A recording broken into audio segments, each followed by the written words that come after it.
खूबसूरत है ज़िंदगी। ये कहानी रिमशा की है, जो अपने वालिदैन के साथ एक छोटे से इलाके में रहती थी। उनकी ज़िंदगी गरीबी ज़रूर पर खुशगवार ज़रूर थी। माँ-बाप बहुत इज़्ज़तदार थे और अपनी मेहनत मज़दूरी करके कमाते थे। बाप बेरोज़गार था, पर माँ ज़रूर कमाती थी। माँ रिमशा और उसकी माँ सिलाई-कढ़ाई करती थी।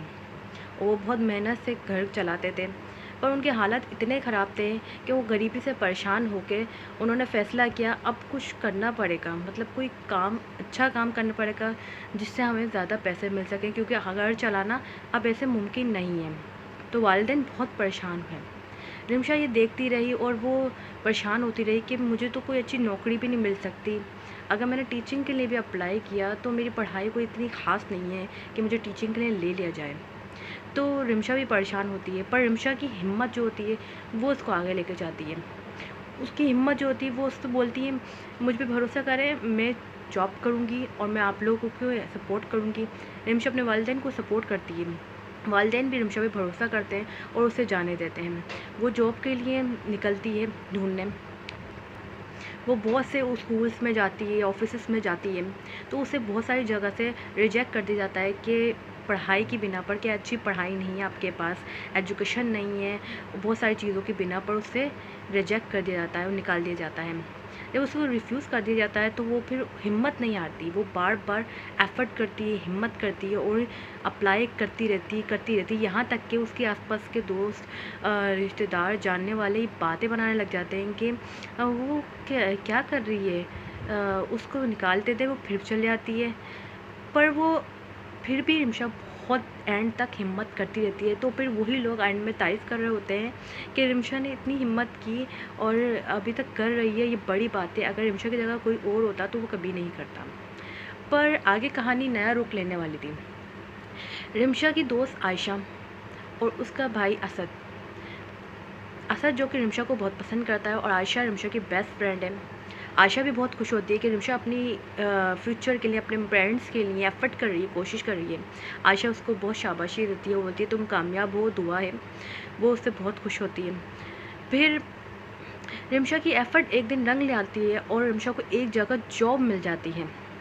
पर अफ़सोस की बात ये थी कि रिमशा को जो जॉब मिली वो रिमशा के पेरेंट्स के काबिल नज़र इज़्ज़त वाली जॉब नहीं थी, क्योंकि रिमशा के पेरेंट्स बहुत इज़्ज़त वाले थे और रिमशा की जो जॉब थी वो एक मॉडलिंग की जॉब थी।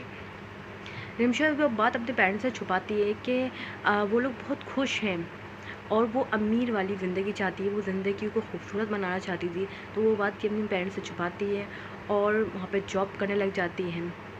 आहिस्ता-आहिस्ता पेरेंट्स बहुत भरोसा करने लगते हैं कि रिमशा ने हमारे लिए इतनी मेहनत करी और वो कमाने जाती है। पेरेंट्स को इस बात का अंदाज़ा भी नहीं होता कि रिमशा क्या काम कर रही है। रिमशा के ऑफ़िस के सर रमीज़ उसकी ब्यूटी की वजह से वो उसे मॉडलिंग में लेते हैं। आगे कहानी में और ट्विस्ट आते हैं। रिमशा एफ़र्ट करती है, वहाँ पे भी बहुत मेहनत करती है। जैसे-जैसे आगे दिन गुज़रते जाते हैं, रिमशा एक कामयाबी की मंज़िल तक पहुँच जाती है। एक गरीब से इलाके में रहने वाली गरीब सी लड़की, जिसकी शक्ल और सूरत ही अच्छी थी, उसने कामयाबी का मुकाम पा लिया था। अब वो एक मॉडल थी और लोग उसे जान रहे, पहचान रहे थे, पर अब वो अपने पेरेंट्स के सामने भी एक्सपोज़ हो चुकी थी। जब वो एक्सपोज़ हो गई तो पेरेंट्स बड़े नाराज़ हुए और उससे बहुत गुस्सा किया और उनको बहुत शर्मिंदगी का सामना करना पड़ा। क्योंकि ये उसका प्रोफ़ेशन नहीं था, ये इसकी टैलेंट नहीं था, ये इसको शौक नहीं था, ये मजबूरी में इसने ये कदम उठाया। पर अब रिमशा नेगेटिव यूँ हो गई थी कि उसने जैसे ही कामयाबी, शोहरत पाई, माँ-बाप भी राज़ी हो गए थे। पर उसमें गुरूर आ गया था। गुरूर ऐसा आया कि वो समझने लगी कि जिस तरह मुझे सबने कमतर समझा, हमेशा गिराया है, अब मैं लोगों को कमतर समझूँगी, लोगों को नीचा दिखाऊँगी। उसने असद को रिफ्यूज़ किया, उसको बुरा-भला कहा, उसको कमतर समझा कि तुम्हारे पास है क्या मुझे देने के लिए। आयशा को ये बात बहुत बुरी लगी कि मेरा भाई उस वक़्त इतना अच्छा था रिमशा के लिए, जब रिमशा के पास कुछ नहीं था, उसके पास सब कुछ था। आज रिमशा के पास सब कुछ है तो वो इस बात पे गुरूर कर रही है। रिमशा और आयशा की दोस्ती भी यहाँ तक कि ख़राब हो गई। पर आयशा ने रिमशा को समझाया बहुत, पर वो नहीं समझी। उसके पेरेंट्स ने समझाया, वो नहीं समझी। वो यहाँ तक कि उसने सबसे ताल्लुक़ तोड़ने का भी फ़ैसला कर लिया। रिमशा को अपनी शान और शौकत, अमीरी पर बहुत गुरूर था कि ये सब मेरे पास है और मैं सबसे ज़्यादा हूँ और कोई मुझसे बढ़कर नहीं है, सब कमतर हैं। वो सबको बुरी बुरी नज़रों से देखती, किसी की खूबसूरती की वजह से देखती कि अब मैं कितनी खूबसूरत हूँ, ये कितनी बदसूरत है। तो किसी को दौलत की वजह से देखती और किसी को शोहरत की वजह से देखती, देखो ये कैसे मेहनत कर रहा है, छोटे छोटे काम कर रहा है और मैं कितने बड़े काम कर रही हूँ। पर रिमशा के बड़े काम में वो बड़ापन नहीं था जो होना चाहिए था। आगे कहानी एक नया रूप बनाती है, जहाँ रमीज़ इतना मेहरबान था, उसने जॉब दी, इतना रिमशा को फाइनेंशियली तौर पर इतना अमीर कर दिया। जहाँ आसमानों पर रिमशा उड़ रही थी, अब उसको ज़मीन भी गिरना था। अब आगे कहानी में ट्विस्ट यूँ आता है, रिमशा जाती है रमीज़ के साथ एक दिन पार्टी में, अपने पेरेंट्स वेरेंट्स सबको छोड़ छाड़ के, कि उनकी परवाह नहीं करते हुए उसे कुछ लोग परेशान करते हैं। पर रमीज़ नहीं बचाना आता, क्योंकि रमीज़ भी उन लोगों में से ही था जो लड़कियों को परेशान करता था।